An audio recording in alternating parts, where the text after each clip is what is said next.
ನೋಡ್ರಿ, ದೇಶ ಅಂತ ಬಂದಂಥ ಸಂದರ್ಭದಲ್ಲಿ ಈ ಪಕ್ಷ, ಜಾತಿ, ಮತ, ಭೇದ ಎಲ್ಲ ತೊರೆದು ಒಗ್ಗಟ್ಟಾಗಬೇಕು.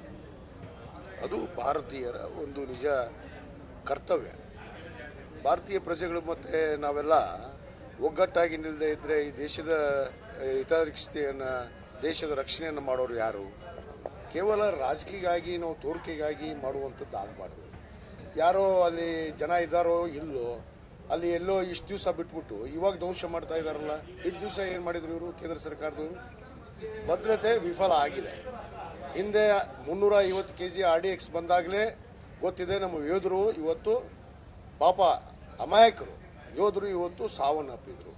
ಇವತ್ತು ನೋಡಿದರೆ 27 ಕುಟುಂಬಗಳು, ಅದರಲ್ಲಿ ವಿಶೇಷ ನಮ್ಮ ಕರ್ನಾಟಕದ ಕುಟುಂಬಗಳು ಕೂಡ ಇವತ್ತು ಏನು ಭಯೋತ್ಪಾದಕರ ಒಂದು ದಾಳಿಗೆ ಒಳಗಾಗಿ ಇವತ್ತು ಸಾವುಗಳು ಬಂದಿದ್ದಾರೆ.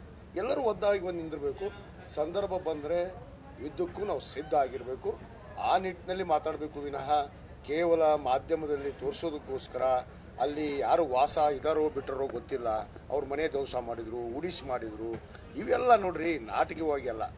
ಒಬ್ಬ ಜವಾಬ್ದಾರಿಯುತವಾದ ಸ್ಥಾನದಲ್ಲಿರುವಂಥ ನರೇಂದ್ರ ಮೋದಿಯವರಿಗೆ ನಾನು ವಿನಂತಿ ಮಾಡಿಕೊಳ್ಳೋದಿಷ್ಟೇ, ಏನು ಸರ್ವಪಕ್ಷ ಸಭೆಯನ್ನು ಕರೆದಿದ್ರು ನಮ್ಮ ನಾಯಕರೆಲ್ಲರೂ. ಸರ್ವಪಕ್ಷದ ಸಭೆಗೆ ಏನಾಗುತ್ತೆ ಅನ್ನೋದು ಒಬ್ಬ ಪ್ರಧಾನಿಗಳ ಅತ್ಯಂತ ಜವಾಬ್ದಾರಿಯುತ ಕೆಲಸ ಅಲ್ಲ. ಏನಲ್ಲಿ ಖಾಲಿ ಯಾರಾದರೂ ಸಾರ್ವಜನಿಕರು ಕೂಡಿದ್ರ? ಸರ್ವಪಕ್ಷದ ನಾಯಕರು ಇವತ್ತು ಕರೆದಂಥ ಸಂದರ್ಭದಲ್ಲಿ ಇವ್ರು ತ್ಯಾಗ ಮಾಡಿ ಚುನಾವಣೆಗೆ ಹೋಗುವಂಥದ್ದು ಏನು ಇದು ಅವರಿಗೆ ಆತುರ ಇತ್ತು? ದೇಶದ ಬಗ್ಗೆ, ಭದ್ರತೆ ಬಗ್ಗೆ ಇವ್ರ ಚಿಂತನೆ ಇಲ್ಲ. ಇವತ್ತು ಇವರ ವಿಫಲ ಇವತ್ತು ಬಹಳ ಸ್ಪಷ್ಟವಾಗಿ ಕಾಣ್ತಾ ಇದೆ. ಅದರಲ್ಲಿ ಚುನಾವಣೆಯಲ್ಲಿ ಹೋಗಿ ಭಾಷಣ ಮಾಡುವಂಥದ್ದು, ಚುನಾವಣೆಗೆ ಈ ಯುದ್ಧ ನಡೆದಿದೆ ಪಾಕಿಸ್ತಾನ ವಿರುದ್ಧ, ನಾವು ಜಯ ಸಾಧಿಸ್ತೀವಿ ಅನ್ನೋದನ್ನು ಹೇಳೋದಕ್ಕೆ ಇವರು ಒಂದು ನಾಟಕವಾಗಿ ಮಾಡುವಂಥದ್ದು ಇದು ಸರಿಯಲ್ಲ. ಇವರೇ ಪಾಕ್ ಏಜೆಂಟು, ಇವ್ರು ಕೆಲಸ ಮಾಡ್ತಾ ಇದ್ದಾರೆ.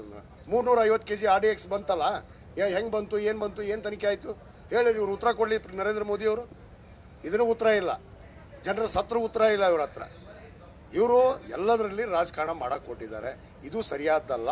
ಜನರು ನೋಡ್ತಾ ಇದ್ದಾರೆ, ಇವ್ರು ತಕ್ಕ ಪಾಠ ಕಲಿಸ್ತಾರೆ.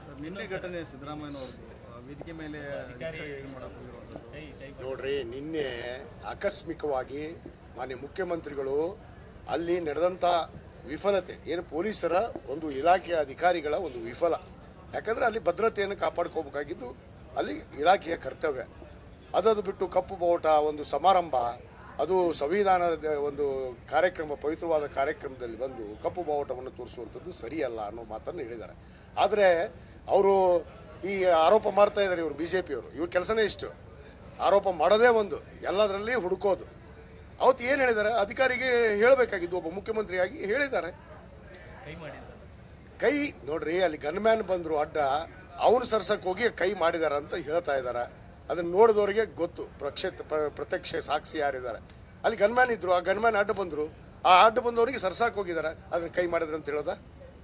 BJP-ಯವ್ರು ಹಿಂಗೆ ಕೈ ಮಾಡಿದ್ರು ತೋರಿಸ್ತಾರ, ಕಣ್ಣು ನೋಡಿದ್ರು ಹೇಳ್ತಾರ, ಈ ಕಡೆ ಹೊಳ್ಳಿದ್ರು ಹೇಳ್ತಾರ, ಆ ಕಡೆ ನಿಂತರು ಹೇಳ್ತಾರ, ಕರ್ರಗದಂದ್ರೆ ಕರ್ರಗಂತಾರ, ಬೆಳ್ಳಗದಿ ಅಂದ್ರೆ ಬೆಳ್ಳಗಂತಾರ. ಇವರು ಎಲ್ಲದರಲ್ಲಿ ರಾಜಕಾರಣ ಮಾಡುವಂಥ ದುಷ್ಟ ಮನೋಭಾವನೆ BJP-ಯಲ್ಲಿ ಇದೆ. ತೇಜಸ್ವಿ ಸೂರ್ಯ, ತಿಮ್ಮಾಪುರ ಅವರು, BKR ಪ್ರಸಾದ್ ಸೇರಿದಂತೆ ಕೆಲವೊಂದಿಷ್ಟು ಜನರು ಫೋಟೋ ಹಾಕಿ ಇವರು ಪಾಕ್ ಏಜೆಂಟರು ಅಂತಂದು ನೋಡ್ರಿ, ಮಾನ್ಯ ಮುಖ್ಯಮಂತ್ರಿಗಳು ಏನು ತಪ್ಪು ಹೇಳಿದ್ದಾರೆ? ನಮ್ಮ ದೇಶದ ತತ್ವ ಸಿದ್ಧಾಂತ ಏನು?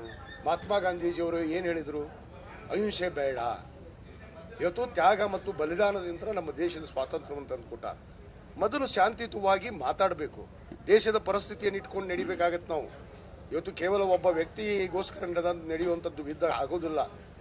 ಇವತ್ತು ತಮ್ಮ ದ್ವೇಷವನ್ನು ಆ ಮುಸ್ಲಿಂ ರಾಷ್ಟ್ರದ ಜೊತೆಗೆ ತೋರಿಸ್ಬೇಕು ಅನ್ನೋ ಉದ್ದೇಶದಿಂದ ನರೇಂದ್ರ ಮೋದಿ ಅವರು ಈ ತೀರ್ಮಾನಗಳನ್ನು ಮಾಡ್ತಾ ಇದ್ದಾರೆ. ಆದರೆ ನಮ್ಮ ಮುಖ್ಯಮಂತ್ರಿಗಳು ಹೇಳಿದ್ದೇನು?